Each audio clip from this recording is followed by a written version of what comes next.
Hello and welcome to all our viewers in Nigeria and around the world to News Brief for this coming to you live from Nigeria's Uyi Agumofwebe. President Bola Tinubu has reiterated his resolve to stabilize the economic community of West African states, ECOWAS, and contribute to peace in Africa. The president stated this during the closing ceremony of the African Military Games 2024 in Abuja. In a statement by Senior Special Assistant to the President on Media and Communications, Office of the Vice President, Stanley Onkwocha, Tinubu, who was represented by Vice President Kashif Shettima, reiterated his administration's determination to root out all forms of security threats and violent crimes in the country.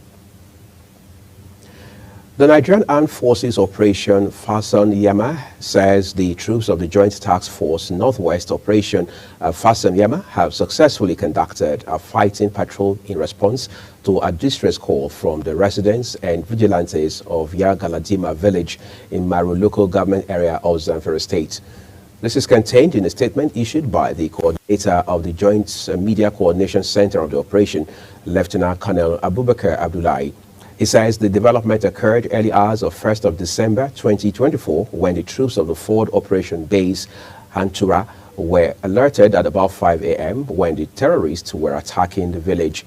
He says the Operation Fason Yama remained committed to eliminating any terrorist threats in the northwestern parts of the country and Niger State.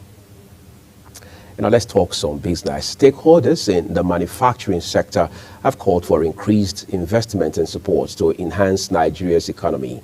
This appeal was made during the 36th Annual General Meeting of the Manufacturers Association of Nigeria for the Anambra Emboyi Enugu chapter in Enugu State. The theme of the meeting was revitalizing Nigeria's economy through manufacturing-driven non-oil exports.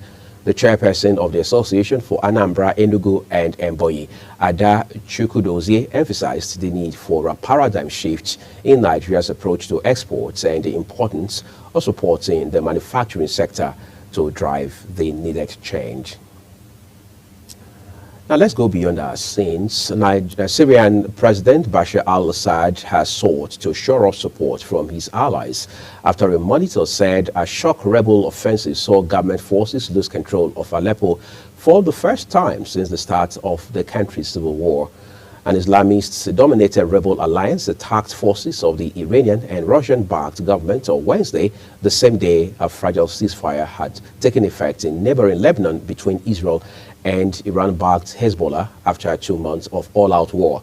Rami Abdul Rahman, head of the Britain-based Syrian Observatory for Human Rights, says the Islamist Hayat Tahrir al-Sham, the group and allied factions now control Aleppo city, except the neighborhoods controlled by Kurdish forces.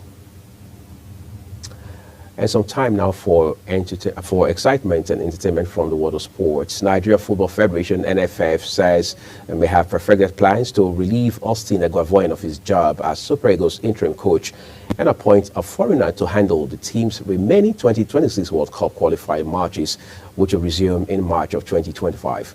Reports say the football body is working on getting a foreign coach for the senior men national team before the resumption of the World Cup qualifiers in March. NFF President Ibrahim Gusso recently disclosed that they have approached various sponsors over the payment of the salaries of a new foreign coach. Recall that in June, the NFF had announced they will engage a foreign coach for the Super Eagles after Afenidi George had quit the post following a run of disappointing results in crucial 2026 World Cup qualifiers. That's your news brief for this time. Came to you on Global Television. Just a quick reminder that Global TV is on DSTV channel 365 and Star Times 276. You can also find us on free-to-air and Nightcomsat. Use our social media handle at Global TV NG, as well as others now showing on your screen to follow and engage with us across social media platforms. I'm Uyi Agumofwebe. We will see you again.